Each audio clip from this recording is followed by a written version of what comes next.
영양제 드시고 응급실 가셨습니까? 아침마다 드시는 그 비타민 혹시 독이 되고 있진 않으신가요? 안녕하세요. 저는 대학병원에서 22년째 환자분들을 돌보고 있는 내과 전문의입니다. 지난달 제 진료실에 박순자 어르신이 오셨습니다. 올해 68세이신 이분은 건강을 위해 매일 아침 영양제를 7가지나 드셨습니다. 비타민 D, 오메가3, 칼슘제, 종합 비타민 건강해지려고 정성껏 챙겨 드신 거였죠. 그런데 어느 날 갑자기 어지러워서 쓰러지셨습니다. 급히 응급실에 가보니 혈액 속 칼슘 수치가 위험할 정도로 높아져 있었습니다. 신장도 나빠져서 입원까지 하셨어요. 원인이 뭐였을까요? 바로 건강을 위해 드셨던 그 영양제였습니다. 혹시 여러분도 이런 증상 겪고 계십니까? 이유 없이 속이 메스껍고 구토가 나신다. 잇몸에서 피가 자주 난다. 소변색이 평소보다 진하다. 근육이 아프고 힘이 없다. 고개를 끄덕이신 분들 계시죠? 이건 그냥 나이 들어서가 아닐 수 있습니다. 지금 드시는 영양제 때문일 수 있어요.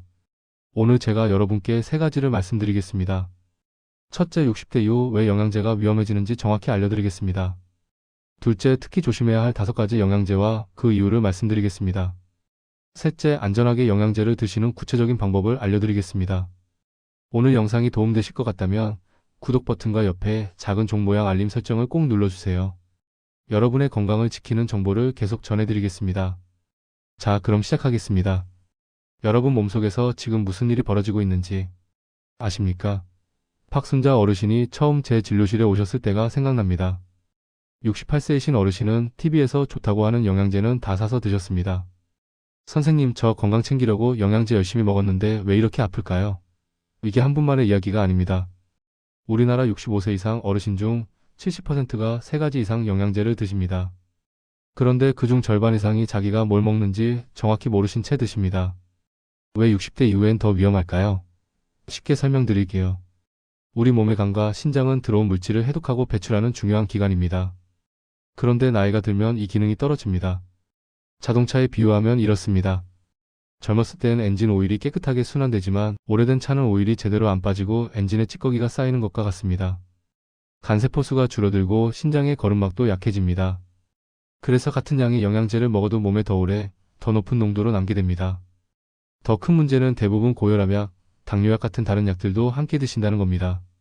이 약들과 영양제가 부딪히면서 예상 못한 일이 벌어질 수 있습니다. 많이 먹으면 더 건강해질까요? 아닙니다. 오히려 독이 됩니다.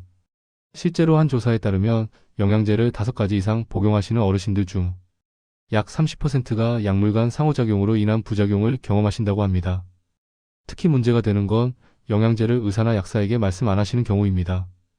약은 정확히 말씀하시는데 영양제는 그냥 건강식품이니까 괜찮겠지 하고 넘기시는 거죠.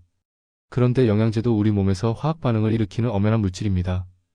여러분, 오늘 영상이 도움되고 계신다면 좋아요 버튼 한 번만 눌러주세요. 여러분의 작은 클릭이 더 많은 어르신들께 이 정보를 전하는 데 큰 힘이 됩니다. 그럼 어떤 영양제를 조심해야 할까요? 박순자 어르신 검사 결과를 보면서 제가 깜짝 놀란 게 있습니다. 문제가 된 건 바로 고용량 비타민 D였습니다. 첫 번째, 고용량 비타민 D입니다. 비타민 D는 뼈 건강에 좋다고 해서 많은 분들이 드십니다. 특히 요즘은 비타민 D 결핍이 각종 질병의 원인이라는 정보가 널리 퍼지면서 고용량 제품을 찾는 분들이 늘어나고 계십니다. 그런데 여기 함정이 있습니다. 비타민 D는 물에 안 녹고 기름에 녹는 지용성 비타민입니다. 쉽게 말하면 소변으로 안 빠지고 몸에 쌓인다는 뜻입니다. 물에 녹는 비타민 C 같은 수용성 비타민은 과다하게 먹어도 소변으로 배출되지만 지용성 비타민은 간과 지방 조직에 쌓여서 독성을 일으킬 수 있습니다. 쌓이면 어떻게 될까요? 혈액 속 칼슘이 너무 많아집니다. 처음엔 속이 메스껍고 토할 것 같습니다. 체했나 보다 하고 넘기시죠. 그런데 계속 드시면 더 무서운 일이 벌어집니다. 칼슘이 신장에 돌처럼 쌓입니다. 혈관 벽에도 쌓여서 혈관이 딱딱해집니다. 심장 박동도 불규칙해집니다. 박순자 어르신도 하루 5,000단위짜리를 드셨는데 안전한 양은 800에서 1000단위 정도면 충분합니다. 시중에는 5,000단위, 심지어 10,000단위가 넘는 고용량 제품도 판매되고 있는데 이런 제품은 의사의 처방 없이 복용하시면 안 됩니다. 또한 비타민 D와 칼슘제를 함께 복용하시는 분들이 많은데 이 경우 고칼슘혈증의 위험이 더욱 높아지므로 반드시 의사와 상의하셔야 합니다. 두 번째, 대용량 오메가3입니다. 혈관 건강에 좋다잖아요. 네, 맞습니다. 적당히 드시면요. 그런데 너무 많이 드시면 피가 묽어집니다. 칼로 베이면 피가 안 멈춥니다. 잇몸에서 피가 나고 코피가 자주 납니다. 특히 위험한 분들이 있습니다. 아스피린, 혈압약 드시는 분들이요. 이런 약과 고용량 오메가3가 만나면 출혈 위험이 확 높아집니다.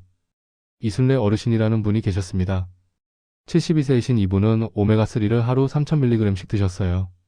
어느 날 화장실에서 넘어지셨는데 작은 상처인데도 피가 30분 동안 안 멈췄습니다.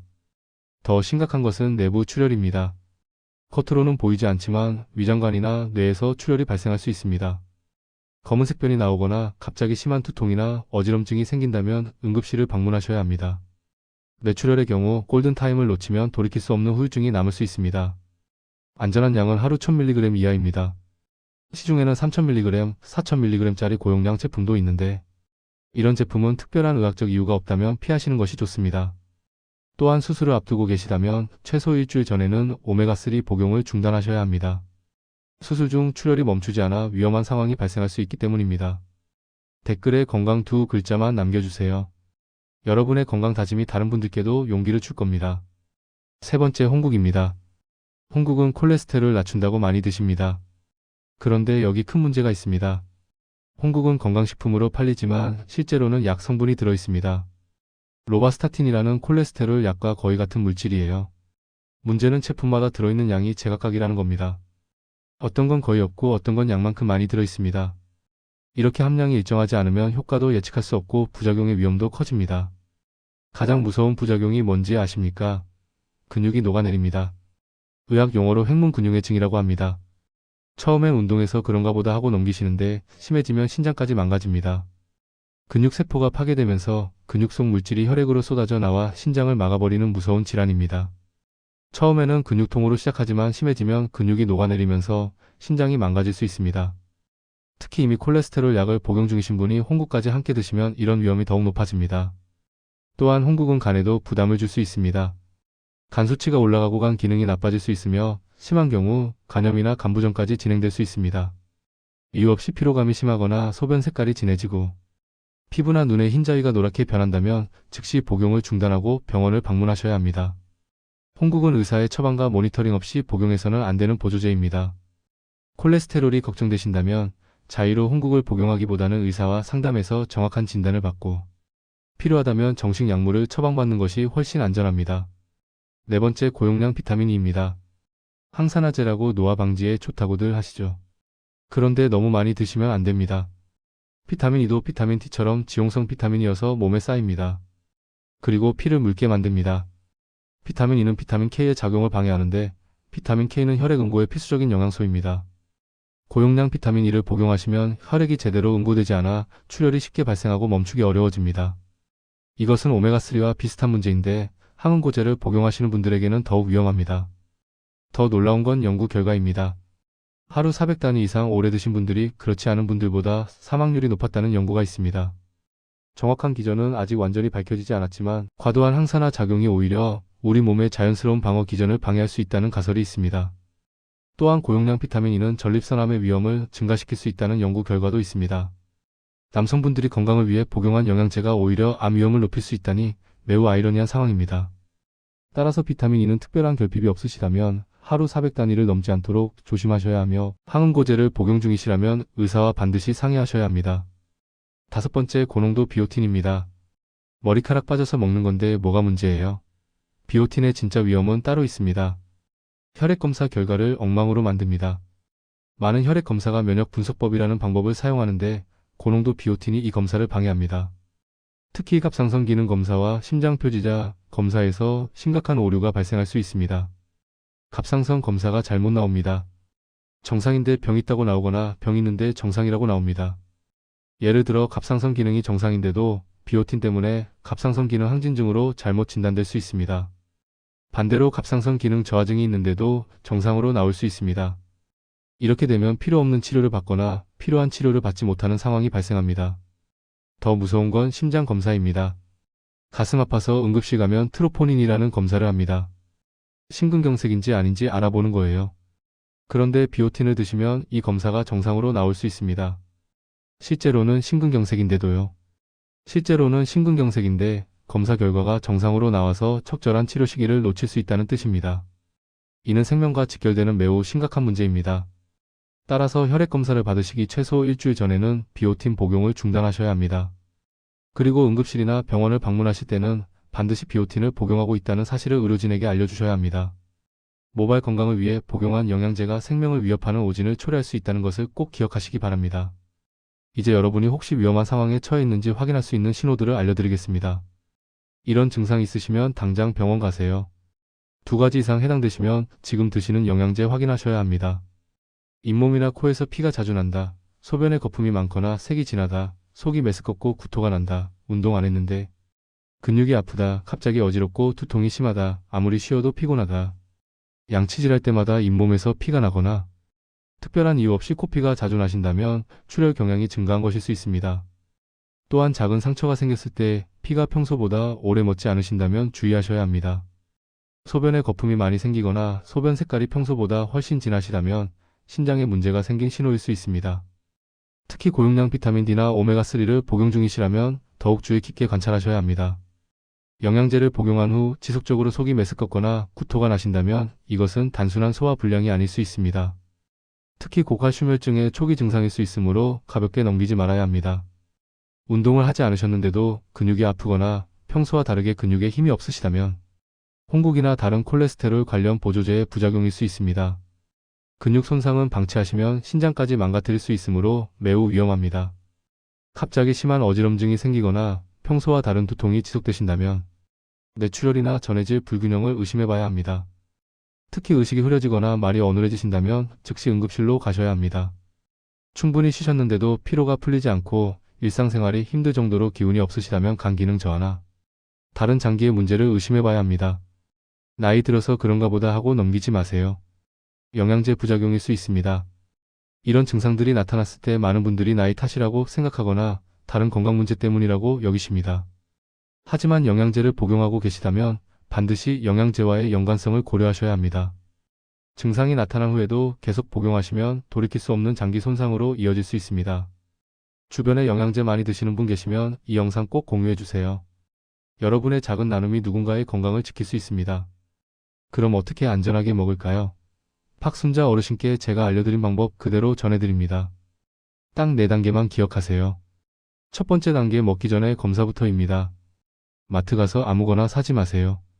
병원 가서 혈액 검사 먼저 받으세요. 비타민 D 수치, 간 기능, 신장 기능 확인하고 정말 부족한 것만 드세요. 자동차 기름도 게이지 보고 넣잖아요. 영양제도 마찬가지입니다. 비타민 D 수치, 비타민 B12, 엽산 같은 영양소 수치뿐만 아니라 간 기능, 신장 기능, 전해질 수치도 함께 확인하셔야 합니다. 이렇게 해야 정말 부족한 영양소가 무엇인지 알 수 있고 어떤 영양제가 필요한지 정확히 판단할 수 있습니다. 많은 분들이 검사 없이 그냥 좋다고 하니까 드시기 시작하시는데 이것은 마치 자동차 계기판을 보지 않고 운전하시는 것과 같습니다. 실제로 검사해 보시면 부족하지 않은 영양소를 과다하게 복용하고 계신 경우가 매우 많습니다. 검사 결과를 바탕으로 정말 필요한 영양제만 선택하시는 것이 첫 번째 안전 수칙입니다. 두 번째 단계 한 번에 하나씩입니다. 여러 개 한꺼번에 시작하지 마세요. 문제 생기면 뭐 때문인지 모릅니다. 새 영양제 추가하시려면 최소 2주 간격 두세요. 여러 가지 영양제를 동시에 시작하시면 만약 부작용이 생겼을 때 어떤 제품 때문인지 알 수 없습니다. 새로운 영양제를 추가하실 때는 최소 2주 간격을 두고 하나씩 시작하세요. 이렇게 하시면 혹시 문제가 생겼을 때 원인을 쉽게 찾을 수 있고 빠르게 대처할 수 있습니다. 세 번째 단계 적게 시작하세요. 처음부터 고용량 드시지 마세요. 가장 낮은 용량부터 시작하세요. 60대 이후엔 젊은 사람 절반 정도 양이 적당합니다. 처음부터 고용량을 복용하지 마시고 가장 낮은 용량부터 시작해서 몸의 반응을 보시면서 서서히 늘려가세요. 특히 60대 이후에는 젊은 사람의 절반 정도 용량으로 시작하시는 것이 안전합니다. 우리 몸의 대사 능력이 젊었을 때와 다르다는 것을 항상 기억하셔야 합니다. 네 번째 단계 3개월마다 검사입니다. 영양제 드시기 시작하셨으면 3개월에 한 번씩 혈액 검사 받으세요. 간, 신장 괜찮은지, 영양소 수치는 어떤지 확인하세요. 영양제를 복용하기 시작하셨다면 3개월마다 혈액 검사를 받으세요. 간 기능, 신장 기능, 전해질 수치가 정상인지 확인하시고 복용 중인 영양소의 혈중 농도도 체크하셔야 합니다. 검사 결과가 정상이라고 해서 안심하지 마시고 계속 정기적으로 확인하시는 것이 중요합니다. 꼭 기억하세요. 다른 약 드시는 분은 의사 선생님께 꼭 말씀하세요. 혈압약, 당뇨약, 항응고제 드시면 특히 조심하셔야 합니다. 만약 다른 약물을 복용 중이시라면 반드시 의사나 약사와 상담하세요. 혈압약, 당뇨약, 항응고제, 항혈수판제 등을 복용하시는 분들은 특히 주의가 필요합니다. 영양제와 약물의 상호작용으로 약효가 떨어지거나 부작용이 증가할 수 있습니다. 수술 앞두셨으면 일주일 전에 끊으세요. 오메가3 비타민 E는 특히요. 수술 중에 피가 안 멈출 수 있습니다. 수술을 앞두고 계시다면 최소 일주일 전에는 대부분의 영양제 복용을 중단하세요. 특히 오메가3 비타민 E, 은행잎 추출물, 마늘 보조제 등은 출혈 위험을 높이므로 반드시 중단하셔야 합니다. 수술 전 진료 시에 복용 중인 모든 영양제 목록을 의사에게 알려주세요. 천연이라고 다 안전한 게 아닙니다. 홍국, 인삼도 부작용이 있을 수 있습니다. 천연 성분이라고 해서 무조건 안전한 것은 아닙니다. 홍국이나 인삼, 홍삼도 약물과 상호작용을 일으킬 수 있고 부작용이 있을 수 있습니다. 천연이라는 말에 속지 마시고 어떤 성분이든 의사나 약사와 상담 후 복용하시기 바랍니다. 정말 필요한 건 이것뿐입니다. 복잡하게 생각하지 마세요. 이 정도면 충분합니다. 비타민 D 하루 800단위, 오메가3 하루 1000mg 이하, 종합 비타민 일정. 칼슘, 마그네슘은 음식으로 드세요. 우유, 요구르트, 두부, 멸치, 녹색 채소로요. 칼슘과 마그네슘은 가능하면 음식으로 섭취하시는 것을 권장합니다. 우유, 요구르트, 치즈, 두부, 멸치, 녹색 채소 등을 통해 충분히 섭취할 수 있습니다. 많이 먹는다고 더 건강해지지 않습니다. 필요한 것만 적당히 안전하게 드세요. 많은 분들이 영양제를 많이 드실수록 건강해진다고 생각하시지만 이것은 잘못된 생각입니다. 적절한 영양소는 음식을 통해 섭취하시는 것이 가장 좋고 영양제는 정말 부족한 것만 보충하시는 것이 원칙입니다. 건강검진 결과를 바탕으로 의사와 상담해서 본인에게 정말 필요한 영양제만 선택하세요. 3개월 후 박순자 어르신은 어떻게 되셨을까요? 어르신이 다시 오셨을 때 표정이 완전히 달라져 있었습니다. 선생님, 속도 안 메스껍고 소변 색깔도 정상이에요. 검사 결과 보니 칼슘 수치가 정상으로 돌아왔더라고요. 어르신은 이제 비타민 D를 하루 800단위만 드십니다. 오메가3도 1000mg으로 줄이셨고요. 다른 영양제는 다 끊으셨습니다. 대신 음식으로 영양을 챙기십니다. 결과는 어땠을까요? 훨씬 건강해지셨습니다. 3개월이 지난 어느 날 박순자 어르신이 제 진료실에 다시 오셨습니다. 문을 열고 들어오시는 어르신의 모습을 보고 저는 깜짝 놀랐습니다. 걸음걸이부터 달라져 있었거든요. 예전에는 조심조심 걸으셨는데 이날은 훨씬 가볍게 걸어 들어오셨습니다. 어르신이 활짝 웃으시면서 말씀하셨습니다. 아침에 일어나도 머리가 맑고 피곤하지 않아요. 소변도 정상이고 속도 편해요. 검사 결과를 보니 칼슘 수치가 정상 범위로 떨어져 있었습니다. 3개월 전과 비교하면 절반 이하로 낮아진 겁니다. 어르신의 몸속에서 쌓였던 칼슘이 정상으로 돌아온 거죠. 더 놀라운 건 어르신의 표정이었습니다. 예전에는 늘 피곤하고 우울해 보이셨는데 이날은 눈빛이 살아있으셨어요. 요즘은 손주들이랑 놀이터도 가고 친구들이랑 시장도 다니신대요. 정리하겠습니다. 첫째, 60대 이후엔 간과 신장 기능이 떨어져서 같은 양도 독이 될 수 있습니다. 둘째, 특히 조심할 5가지 고용량 비타민 D 하루 800단위까지, 대용량 오메가3 하루 1000mg까지, 홍국 의사와 상담 필수 고용량 비타민 E 하루 400단위까지, 고농도 비오틴 검사 전 중단. 셋째, 먹기 전 검사하고 하나씩 시작하고 적게 드시고 정기적으로 확인하세요. 여러분은 여러분 건강의 주인입니다. TV 광고 보고 사지 마세요. 친구가 좋다고 따라 먹지 마세요. 검사하고 의사와 상담하고 정말 필요한 것만 드세요. 오늘 바로 실천하시겠다는 분은 댓글에 숫자 1을 남겨주세요. 여러분의 결심이 다른 분들께도 용기를 줄 겁니다. 그리고 3개월 후 어떻게 변하셨는지 다시 댓글로 알려주시면 그보다 더 큰 기쁨은 없을 것 같습니다. 건강한 노년을 진심으로 응원합니다. 감사합니다.